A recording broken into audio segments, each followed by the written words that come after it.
edition of Just Read It. Today we're going to talk about food, but and we've got a guest here, Maggie Stuckey. Yes.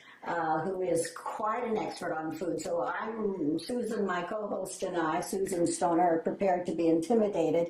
Susan is the author of Sagittaire Mysteries. Yes. Turn of the 19th Century, and her latest is The Mangle. The Mangle, which I'm halfway through, and it is a page turner. I am Caroline Miller, and I write whatever I darn well feel like it. My latest one is Ballet Noir, a paranormal romance. Maggie has got a soup book Yes. out. Yes. And just a little bit about it, Maggie? Well, is this the right time to do this? Sure. Well, okay.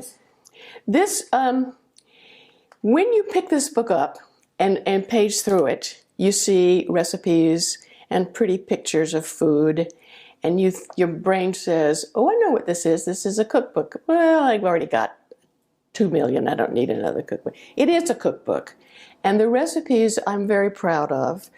They're not mine. Most of them were contributed, but because the deeper message of this book is this new tradition that I've uncovered that seems to be popping up all around the country of neighborhoods making a conscious, deliberate choice to find a way to get everybody to know each other. And eat local and eat neighborhood. Well, yeah, exactly. And they want, one person put it to me this way: I wanted to live in a neighborhood where people are real neighbors to each other, and we wanted our children to grow up in that kind of neighborhood. Hey, soup night, everybody. So what they decided to do is have a soup night, and so there are 30 different 30 profiles of groups around the country that had this same sense that they wanted to live in a neighborhood where people really took care of each other. All right, everybody, soup night. But we're not talking about that today. Excuse me, Maggie, well, I put it aside, but do go out and buy it. The book that we are discussing today is Kitchens of the Great Midwest, a fictional piece by Rayan Stradal. I don't know. Anyway, it made the bestseller list, and we knew we had Maggie to rely on, so we're going to discuss this piece of fiction. And Maggie, we always put the guest on the hot seat. Give us a short summary of the book and your feelings. Okay. It is the life story of a young woman who was born with an instinctive talent for cooking.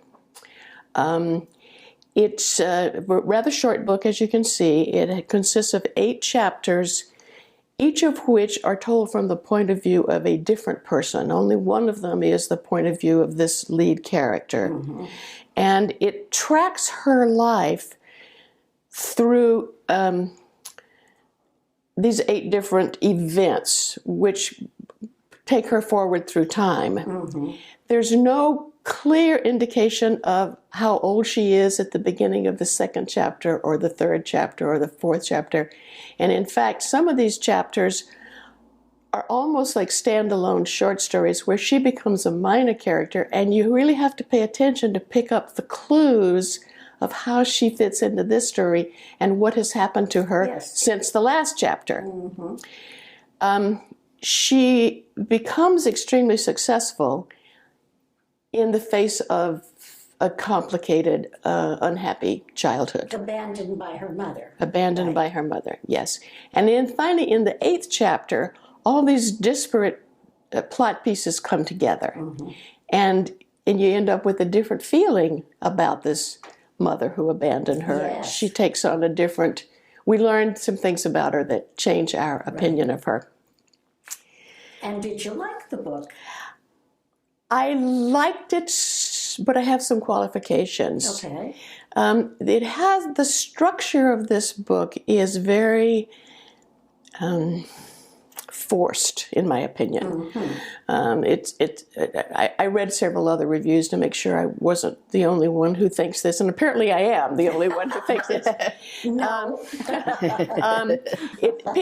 Reviewers use words like ingenious structure, and my problem with that is it gets awfully close to being just so precious, you know.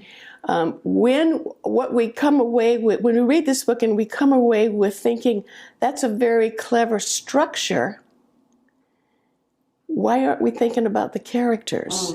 If all we think about is how ingenious the architecture is, it's sort of like going to a movie and you come out of the movie and you're talking about the camera angles. You know, he put so much energy into creating this clever plot structure that I think the real stuff gets lost. All right, very good.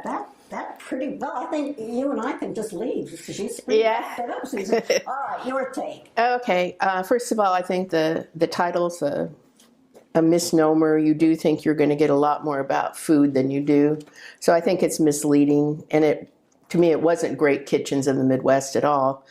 I had the same problem. I did not like the structure. I think it's another example of critics are out there searching for new structures, new formats, so they can say they're ingenious. Right. And what I didn't like about it is who is the protagonist? In every one of these chapters, the protagonist changed, and she becomes totally minor, and you don't really learn that after her childhood. You don't really learn that much. I liked the first chapter where she did the peppers and all that. I really liked that, but after that, it went downhill. And also, I took offense, I guess, at the idea that it's cool and groovy to have a waiting list of 20 years, and your meal is $5,000 or $20,000. I mean, in the midst of the lack of plenty and starving children in this country,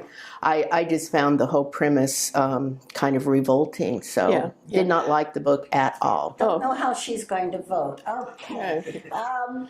Okay, I can't believe it. I'm not as critical of the book. I did not like the structure either, and I want to say to this young Jay Rayan, from a writer-reader who is 80, all that jumping around just confuses the heck out of me.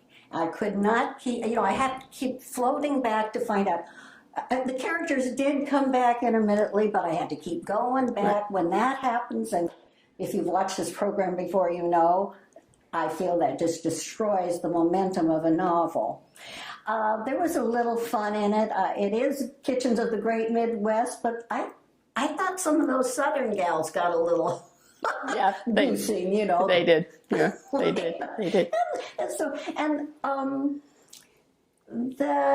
The human story gets so buried, ladies and gentlemen out there. The mother who gives up her child has that longing, which she tracks this little gal who's the supposedly central character. Right. And what happens or doesn't happen between them was quite a letdown. On the other hand, the individual stories, which is the way I think of them, had some entertainment value. Oh, yeah. If you saw them as independent stories, right. Then I think they're fine. But when you think you're going to read about kitchens and you're going to hear about a character, and then you don't, it's a real letdown. If I'd like to pick up on Susan's point about the $5,000 dinners. I had a bad reaction to that as well until I realized I have to believe he means that as satire. I mean, in this novel, people pay $5,000 for a 5-course meal, and each course consists of a couple of bites of something. I mean, surely he does not want us to believe that's for real. But that was his measure of success. That was Eva's success. She was such a fantastic cook. People were willing to do that. And couldn't that be satire on our crazy valueless food society? Well, and all this food snobbery that is sort of cool now. I mean, in the we have 1 out of every 5 children goes to bed hungry, and people are paying $5,000. I'd like to believe that that's what he meant us to take. I tend to agree that there is a little bit of foodie pricking going on here. Yeah. But we have to close. We could probably really eat this apart if we had a chance. But I like your premise, but I think probably that might be the premise that's being examined and kicked around a little bit. Okay, ladies and gentlemen, this is where we decide, and I'm sure it's a cliffhanger for you, what value we place on the book. Okay, Maggie, a red marble says, buy the book and read it. A blue marble says, pass it and get another book. I would go for blue. Oh, you get to drop your marble. Oh, okay. There you go. Susan, let me Surprise, guess. surprise. Let me guess. Oh, I hate to be kind, but I'm going to say, hey, it's not the worst book I ever read.